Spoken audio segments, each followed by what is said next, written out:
The new 2024 Ninja 500, now boasting a bigger engine than its predecessor, has narrowed the engine size advantage that the CBR 500 are once held. But the question still remains, how about the other aspects? Which one is the best entry-level sport bike you should get? As for the power output, the CBR holds a slight advantage over the Ninja, producing 47 horsepower, which is the maximum power limit allowed for A2-compliant motorcycles. The same thing goes for the torque output, with both bikes nearly on par, but the CBR edges slightly ahead of the Ninja, boasting 1 Nm of torque more. Then, when it comes to weight, there is a significant difference between these two. The CBR weighs 191 kilograms, which is 19 kilos heavier than the Ninja, making it the heaviest bike in its class, even surpassing the weight of some bigger 650cc bikes. Ultimately, despite a slight power advantage, the CBR has a lower power-to-weight ratio compared to the Ninja, roughly around 7% less, due to a hefty difference in weight. Taking a closer look at what's under the fairings, both bikes feature a parallel twin engine that sticks to a conventional 180-degree firing order, unlike competitors such as the Aprilia and the CF Moto, which have 270-degree cranks. And interestingly, both bikes have somewhat misleading names considering their displacement. The CBR 500 only has 471cc, and the Ninja 500 is even further off with only a 451cc engine. Moreover, both the new Ninja and the new CBR don't exactly come with new engines for this year's model. The Ninja's engine is heavily based from the old 400's engine, but with a longer stroke resulting in increased displacement, while the CBR still sticks with the same engine as the previous gen. And for compression ratio, the Ninja has slightly higher than that of the CBR. And other than that, there aren't any major distinctions, with both bikes have a DOHC setup with 4 valves per cylinder for the valve train, and power are passed through a 6-speed wet clutch featuring assist and a slipper clutch.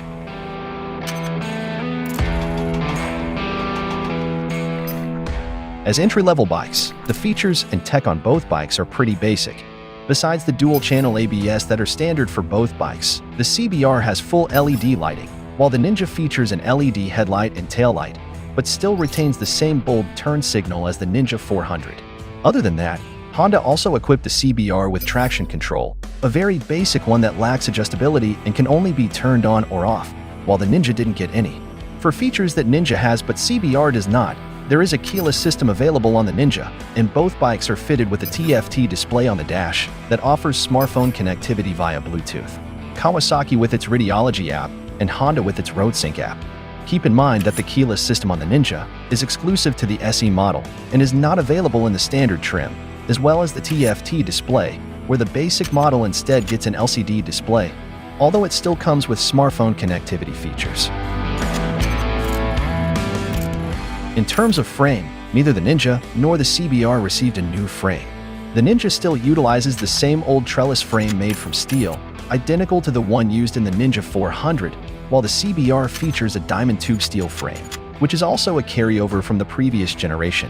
As for front suspension, the Ninja falls short compared to the CBR, with its budget conventional telescopic fork, while on the other hand, the CBR stands out with a more modern and better performing upside-down Showa separate function fork, with both forks offering no adjustability. At the rear, both have linked monoshocks, adjustable only for preload, and up front, the Ninja features a budget 2-piston axial-mounted caliper, while the CBR is equipped with superior brakes, which not only have twin discs instead of the single disc on the Ninja, but also sport 4-piston calipers that are radially mounted. When it comes to the tires, Honda opted for fatter tires on the CBR. Up front, the CBR is fitted with a 120mm width tire, compared to the Ninja's 110mm, while at the rear, the CBR features a 160mm tire, while the Ninja has a 150mm. Then, as for the wheelbase, the Ninja is a bit more compact, around 35mm shorter, and talking about fuel capacity, the CBR can carry around 3 liters more fuel than the Ninja, which means more riding time and fewer stops at gas stations, considering that both have a similar fuel consumption figure.